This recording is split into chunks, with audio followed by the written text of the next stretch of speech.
Hello everyone and welcome to episode 10 of the ITSM crowd.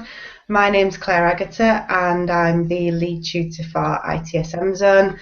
Today we are joined by some IT service management luminaries from the Australia and New Zealand geographies, and we're going to be talking about what the hot topics are in those areas. So the first thing I'm going to do is ask our panel to introduce themselves. So working from left to right on my screen, Aprill, if you'd like to start us off, please. Okay, hi. I'm an independent consultant and I do a few things. I advise on knowledge management practices. I also do IT marketing and project comms. And I also invest in and advise a couple of enterprise startups that have tools that sort of fall into our domain in service management and operations. So it's a bit of a mixed bag. That's brilliant, thank you. And James? Hi there, James Gander, independent service management consultant and IT operations management consultant. Yeah, I just float around helping people to improve the way that their IT operations teams work. Bit of tool improvements, process improvements, and I've just started reselling some wonderful online training from a UK organisation you may have heard of, ITSM.Zone. I've heard it's good stuff. Thank you very much, James. And Karen? Hi, so yeah, I'm Karen Ferris. I'm a director at McCounter Consulting. We're a boutique service management consulting organisation based out of Melbourne. Our core services are service management, so maturity assessments, process design, process improvement. We also have a key component which is organisational change, which is working very well hand in hand with our IT service management services, and also a partner of ITSM Zone, competing with James in this area to sell the training. Good thing we've got a few of these on the call today. Yeah, Karen literally wrote the book on organisational change management, didn't you? So that's a specialist area for you. Focused on IT service management, yeah. And Simon and Michelle. Hi everybody, I'm Michelle Major-Goldsmith. I'm currently at Kinetic IT as a service management consultant and trainer. Been in the industry for too many years, so for 25 I say, with the last 10 or so being in service management training and consulting particularly. I guess areas of specialism or expertise, service management and SIAM, that kind of space, and I won't do another plug for ITSM Zone. I'll leave that to everybody else. And I'm Simon Dorst. I work with Michelle. We work for a large Australian outsourcer doing a lot with service management. My role is to look after the education of these people, which involves ITIL training, but more and more generic service management capability. And yeah, I've been around long enough to call myself an ITIL zealot. Thank you very much, everybody. So, for those of you that are watching, just to let you know as well, we will be following the ITSM crowd hashtag on Twitter. So if you've got any questions that you'd like the panel to address or to discuss, we're going to run for about 30 minutes. And if you get your question up there with the hashtag, then we will pick it up during this broadcast.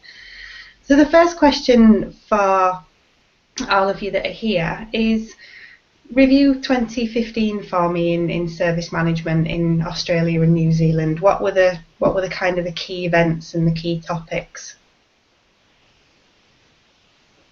I think the key events, as they always are down here, because we're so remote from the rest of the world, are national conferences. So the ITSMF New Zealand conference in April, is that right, James? Yeah, April or May. Yep. April, May, and the ITSMF Australia in August, and they're both moving on leaps and bounds. They're very different conferences, but both very good, with lots of new content and relevant content coming along. So they were the key events, sort of down under and across the ditch, as they say. And I think that a lot of the topics that were emerging in 2015 are going to go across to 2016, I think, and I'm sure the Kinetic guys will talk about, SIAM, because they've written the white paper for Axelos on SIAM. That conversation still continuing. A lot of organisations trying to pick it up and really struggling, from my experience with it, not quite grasping what it really means. I think the DevOps be ITIL conversation will continue to evolve, and I think the more I'm reading, there's more now that yes, it is a synergy. It isn't two different things. Yeah, I concur with Karen. We hear a lot of our customers kind of looking for something other than ITIL whilst they're still looking for service management. So they want to know about DevOps, they want to know about SIAM.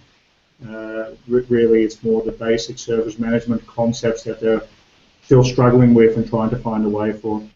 And that's the same you see with the ITSM forums, those topics. People want to know more about what it is and what they can do with it and get benefit from it. I think Karen's right in terms of the fact that things are carrying on from last year. So DevOps and SIAM are definitely hot topics, but I think the nice thing is that customers are starting to realise that you can use more than one methodology or framework. So we're talking a lot more about how can we get all of these things working together better, rather than just being sold to one product or one technology or one sort of methodology, which is really interesting. And what's driving people to look beyond ITIL, do you think? Is it that they've done as much as they can with ITIL, or is it the fact that maybe they found that ITIL isn't kind of fixing all of the issues that they're coming up against? I think it's the latter, Claire. I think it's just sort of, sorry. No, I was going to say, I think it's the latter. I don't think it's that it's broken necessarily. Things go in waves and trends, so people jump on whatever they hear as the hot topic of the time, rather than there being anything broken with the old version of events. So it's nice that people are embracing these different topics. I think it's important to recognise that there's value in all of them. And that's the sort of message that we're talking to our customers about, is the fact that you should mix all of these things up. Nothing's broken, but look out and see what's available to make service management better. Yeah, I totally agree with Michelle. I think historically it's been we do ITIL, or we do B, or we do D, and I think the message has started to get out from people like ourselves saying, look, you need more than one tool in your toolkit. They all are complementary. Depends on what your objectives are and what you're trying to achieve. But yeah, look at ITIL, look at COBIT, look at DevOps, Agile, Lean. What is it you're trying to achieve, and pick the right tools to do that, but it doesn't have to be one. Yeah, I think it has something to do with, sorry James. Go on. Ladies first.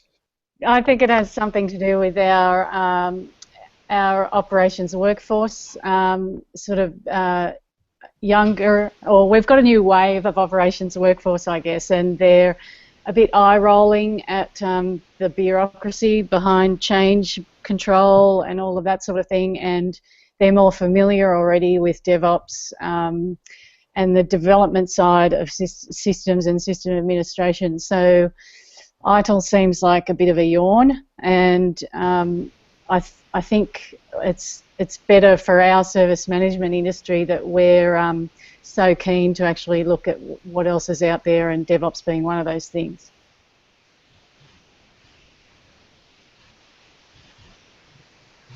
Over here, I've sort of found that most people don't really care about the name of the framework. They just want a pragmatic approach that's going to let them work out how they want to work and make sure that everybody understands that they're going to work in the same way. So they may hang their hat off some of the ITIL terms just because they're embedded in culture now, but they just want, if part of the organisation is working in a more agile way or a lean way, then IT wants to carry that through. So they just want to find a nice, easy way to deliver changes, or they want to find a simple way to handle calls that are coming in.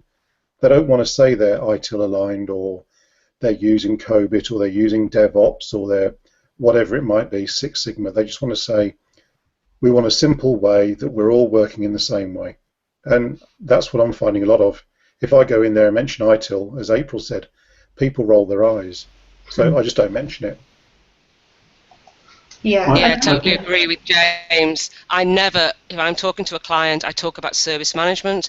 I never talk ITIL. Unless they bring it up, I just avoid the tools and just talk about best practice service management. Yeah. And I think that's maybe a sign of almost a different level of maturity, because it was, not that many years ago that organisations were coming to consultants and saying, we want ITIL, with no understanding of what that meant or what results that was. I've heard one of those. But yeah, the focus on value from a number of different tools is a much better approach, I think, and it's a good one to see. I think it's a divergence of a number of things. There's less focus on technology and infrastructure with things like cloud. There's more focus on applications, which is like where the wave of DevOps comes from. And we've also kind of gone through the first generation of multi-supplier contracts, which didn't work that well. So people are also looking for better ways of managing their suppliers, and all of that put together means they start looking at, okay, ITIL alone didn't work, worked all right, but there's other things out there. So people are really looking for a quick fix, I think, and we run the danger of them still jumping on a DevOps or a SIAM without, just like with ITIL, not quite understanding what it is. At the same time, we give an opportunity for us to drill those service management principles in them and say that's really what we're talking about here, get those services right and the business value, and then use the various frameworks to their benefit. So what does all this mean then for the Australia and New Zealand regions in 2016? I think in a way a lot of the things you're talking about have actually been global, which is a sign really of how service management's working now. But what are the specific things in Australia and New Zealand that you think are going to be the big topics this year, and what are the events that people should look out for as well? I think the focus is sort of multi-provider sourcing. There's no bones about that. So it's about recognising and working with the businesses to understand, well, how do I get the best benefit of that, about that. So, we've talked about SIAM, but SIAM has all these hang-offs. So, Simon alluded to the fact that you can buy into SIAM, but unless you've done some other things, that doesn't work either. So we're really sort of thinking about SIAM and the bigger picture. So what do we do to get providers to work better together? We're more focused on outcomes, business outcomes, as Simon said before, not around the technology solution, but there's some additional things that need to be considered. So I'm sure Aprill can talk about this. Things like knowledge management becomes a core process. Looking at things like cyber resilience in a more complex environment becomes something we need to consider. And this whole concept of enterprise service management with tools and automation is one of the key things that really needs to be focused on when you're trying to build a solution in a more complex multi-provider model. I think we've got a bit of a roadblock with multi-provider sourcing with attitudes that IT management have, in that they really want to have one throat to choke, is the phrase I keep hearing when you're trying to sell a solution that may require bits to be plugged in and integrations to be able to cover a whole service management suite of features, and that really gets in the way. So I think unless we embrace, or unless the industry embraces SIAM at a micro level, where you maybe have a person that whose role is to test and trial into how bits and pieces integrate together to provide a better solution, and then manage that relationship and the multitude of relationships just to have the feature set that an organisation needs in their instance, it's going to take a long time to get there, I think.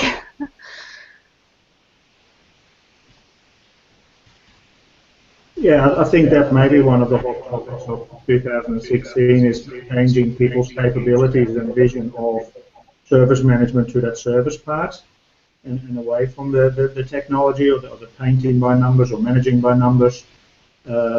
which is hard in a multi-supplier environment, because where on the one hand you want to have these contracts and align them and things like that, but at the same time you're looking for collaboration, which requires just a completely different skill set from the management to establish both the contractual obligations, but at the same time a collaborative environment.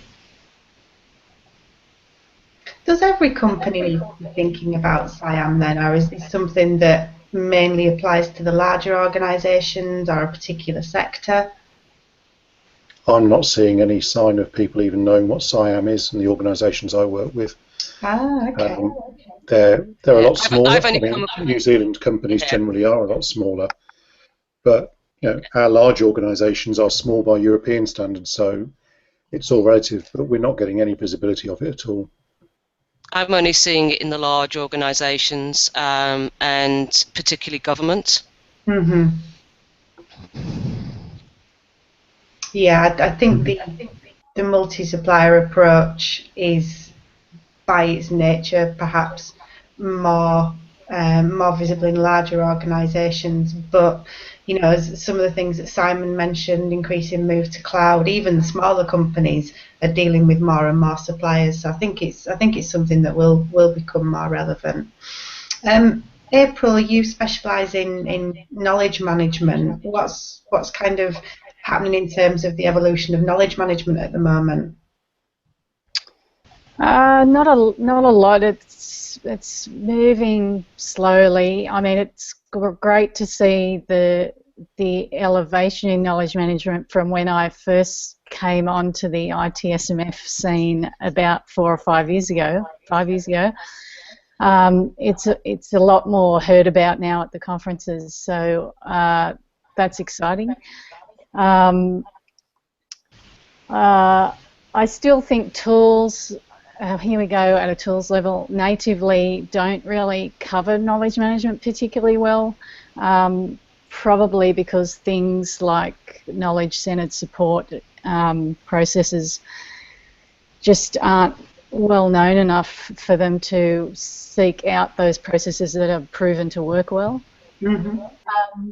So I think, you know, this is where multi-sourcing will have to come into play. Is you're just going to have to look for something that works better and plays well with your service desk tools. But of course, none of that's going to work without the people understanding why knowledge management is good for the health of the organisation and good for the mental health of everyone who's working on a help desk. Yeah, I mean, for the rest of the panel, do you see knowledge management as an area where organisations could be doing better?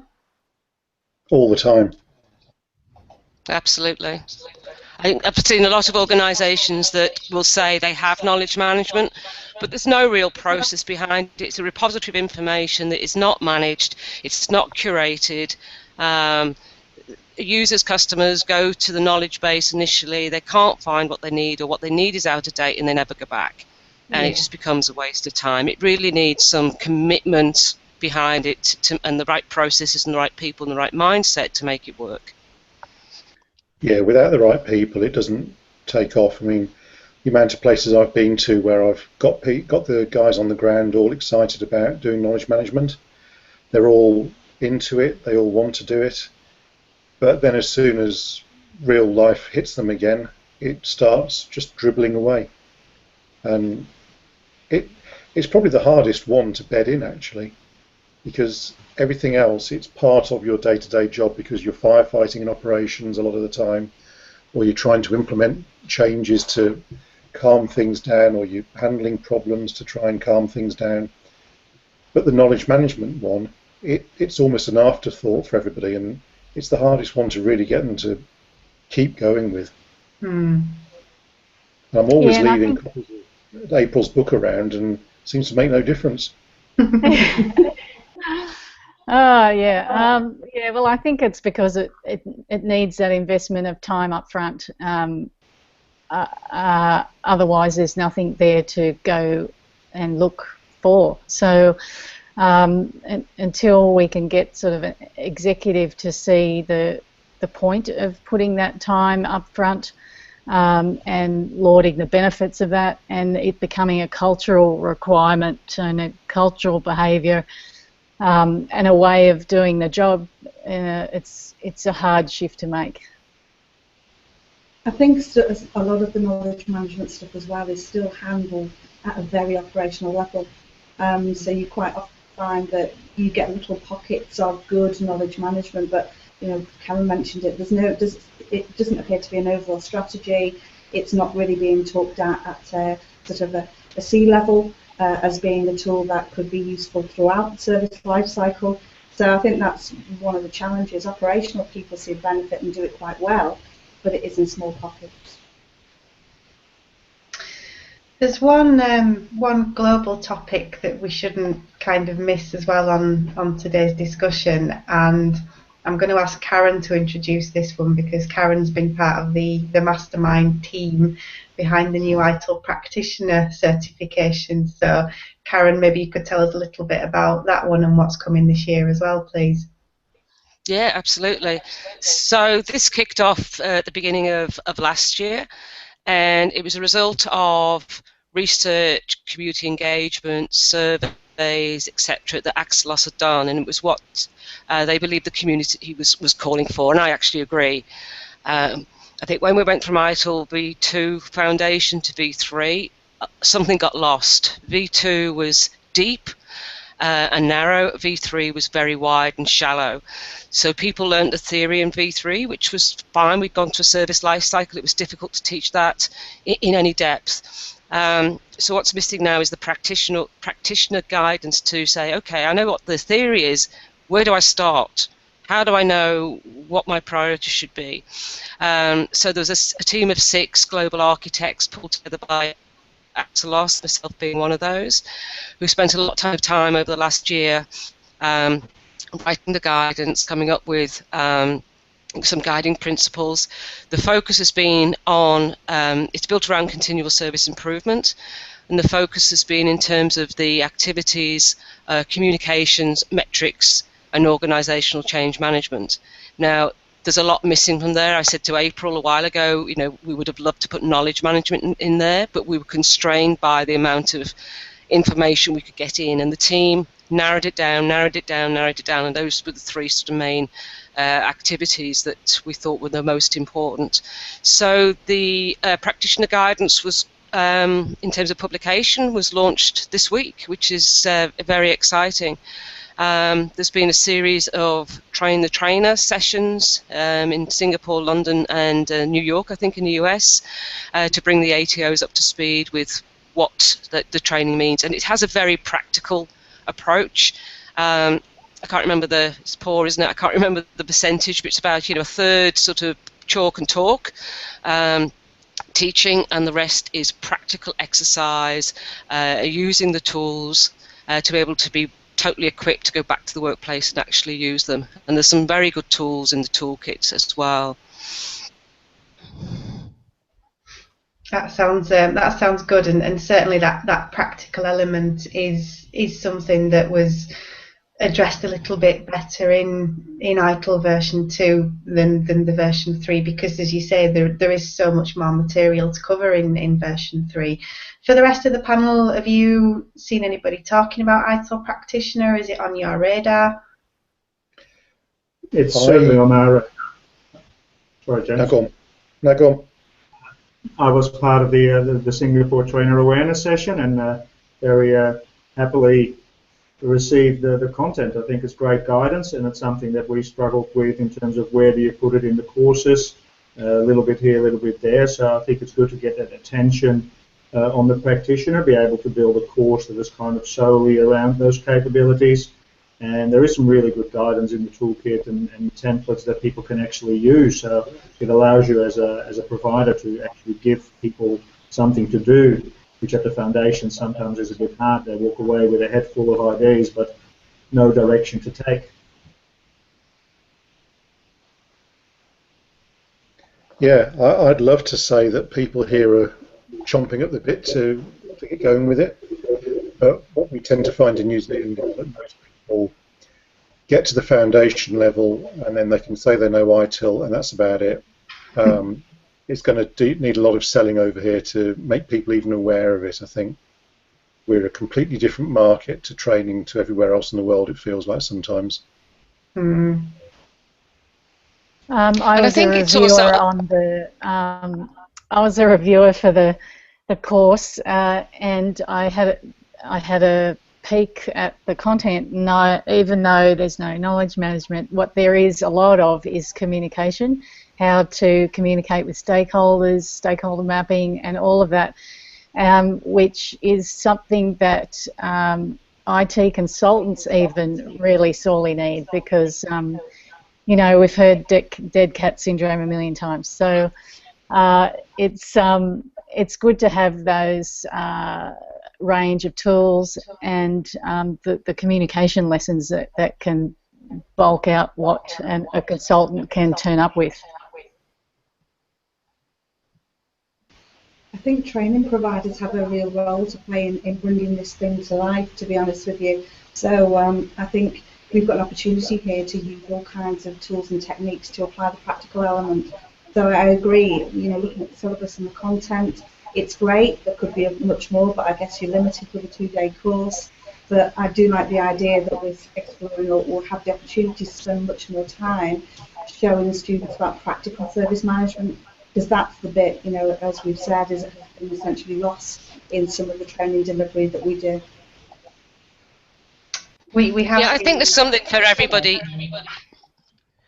Sorry, I think there's something for everybody in the practitioner, but you know, we had to bear in mind the only thing we knew about the audience was that they'd taken foundation. We could have senior executive in the room, we could have middle management, we could have operations people.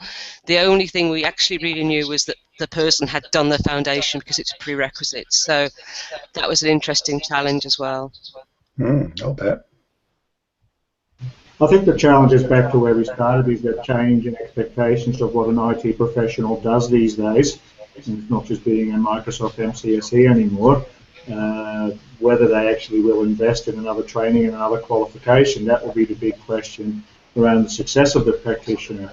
I think it's a big step in the right direction. It has a lot of the good capabilities, and the course structure allows you, when you build a course, to do a lot of practical stuff. What the market value is going to be is for me a big question. And I think we have a role to play, organisations like ITSM have a role to play, and obviously Axelos, but ultimately it's the industry that needs to start putting a price on practical abilities of staff to work in a service management environment. Definitely. Now we're coming up to our last couple of minutes, so just before we wrap up, I'm interested to know what events you'll be attending this year, and what are the must-go-to events in Australia and New Zealand. Okay, well, I'll start. I'm the conference director for the ITSMF National Australian Conference this year, so I'm going to plug that one. It'll be in Brisbane, August 17th, I think, from memory. Yeah, so we're just pulling our keynotes together now, and I'm excited to be able to build on the success that we had last year. So I'll definitely be there, of course. And I haven't really had my ears open on the radar about anything else, so I've been quite busy with our own. Yeah, I'm still looking for an excuse to come over to the Australia conference. I will find one. Sunshine, that's a good excuse, mind you. It's August, so it's not too bright. Obviously, I'm hoping I'll be at Brisbane should be good. Hopefully I'll be attending ITSMF New Zealand and Australia. Looking forward to that. This year, for the first time, I'm actually heading off to Norway, to the conference in Oslo in April, which I'm really looking forward to. I've heard so many good things about it. So I'll be running a workshop and a presentation there as well. So excited about that. Sounds good. I will promote the ITSMF NZ conference then as the new marketing director for It's Muffins. We're joining up with something very different this year. The Institute of IT Professionals, or similar to the Computer Society, is pulling together several organisations into one Uber conference. So you've got the It's Muffins conference, there's a project managers conference, there's a DevOps conference, and there are several others as well. So anybody that comes along to our conference can go to any of the others as well as part of their ticket price. So I'm really excited about that. It's going to open up the whole of the IT industry.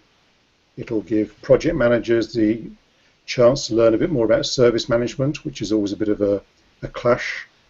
It'll give those who are interested in DevOps the opportunity to get across there and learn a bit more about that. It's really exciting. So we're just in the process now of pulling together putting out there a call for papers and speakers and sponsors. So it's going to get good. That sounds amazing. Yeah, it's going to be slightly later in the year this year. It's going to be June, I think, or July. Because we're based in Perth, which is about as far from Sydney and Melbourne as you are, and we've got the same issue. There's not that much around town, and we have been playing around pulling ITSMF and Osaka and ACS together to create a decent conference in Perth. Until that happens, we'll just look forward for April's conference. Well, let me know when you do your Perth one, and I'll come over. Good. Okay, everyone, that's us out of time. I'd like to say a huge thank you. I think that's been a really good discussion today. It's interesting to hear about the global themes that are being seen in Australia and New Zealand as well, but also seeing the differences, particularly in the New Zealand markets. That's been a really, really interesting one. So thank you very much to our panel. Our next ITSM crowd focuses on organisational change management. So I know Karen's definitely going to be back for that one, and I will hope to see you all there. Bye, everyone. Thank you. Yeah, bye. Thanks, Maria.